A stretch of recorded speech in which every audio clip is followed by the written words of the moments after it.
వైసీపీకి రాజీనామా చేసి జనసేనలో చేరిన ఎమ్మెల్సీ జయమంగళ వెంకటరమణ మరోసారి స్పీకర్ ను కలిశారు. తన రాజీనామాను ఆమోదించాల్సిందేనని ఆయన స్పష్టం చేశారు. ఆయన ఏడాది కిందటే రాజీనామా చేశారు, కానీ మండలి చైర్మన్ ఆమోదించడం లేదు. దీంతో ఆయన హైకోర్టును కూడా ఆశ్రయించారు. హైకోర్టు మండలి చైర్మన్ కు నిర్ణయం తీసుకోవాలని ఆదేశాలు ఇచ్చింది. దీంతో ఆయన మెల్లగా తీరిక చేసుకుని వ్యక్తిగత విచారణకు పిలుస్తున్నారు. ఈ మధ్య అసెంబ్లీ సమావేశాలకు హాజరైనప్పుడు మీడియా ప్రతినిధులతో జయమంగళ వెంకటరమణ జగన్ ను పొగిడినట్లుగా ప్రచారం జరిగింది.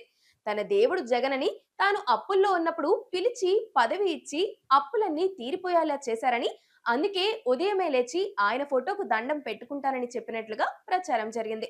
ఈ ప్రచారాన్ని ఆయన ఖండించలేదు. దీంతో ఆయన రాజీనామా ఉపసంహరణపై వెనక్కి తగ్గుతారని ప్రచారం జరిగింది.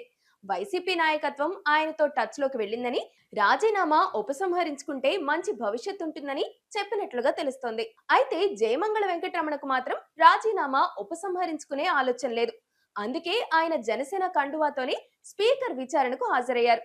తాను ఎప్పుడో ఇతర పార్టీలో కూడా చేరిపోయానని, తన రాజీనామాను వెంటనే ఆమోదించాలని ఆయన మండలి చైర్మన్ ను కోరినట్లుగా తెలుస్తుంది. గురువారం కూడా మరో నలుగురు రాజీనామా చేసిన వైసీపీ ఎమ్మెల్సీలను స్పీకర్ వ్యక్తిగతంగా మాట్లాడేందుకు పిలిచారు. ఆ తర్వాత రాజీనామాలపై నిర్ణయం ప్రకటించే అవకాశం ఉంది.